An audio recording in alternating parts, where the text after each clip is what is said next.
जी viewers, अभी हम बात करेंगे कुछ ऐसे सेंटेंसेस की जो नॉर्मली हम इस्तेमाल करते हैं।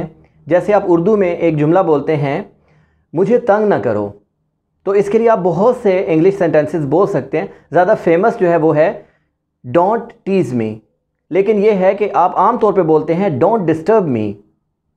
इसी तरह अगर आप किसी को ये कहते हैं कि मेरा सर ना खाओ, या सेम आप यही बोलेंगे डोंट डिस्टर्ब मी, क्योंकि exact word to word pronounce करना और फिर उसके बाद उसको कन्वर्ट और ट्रांसलेट करके इंग्लिश में बोलना, इट्स नॉट पॉसिबल।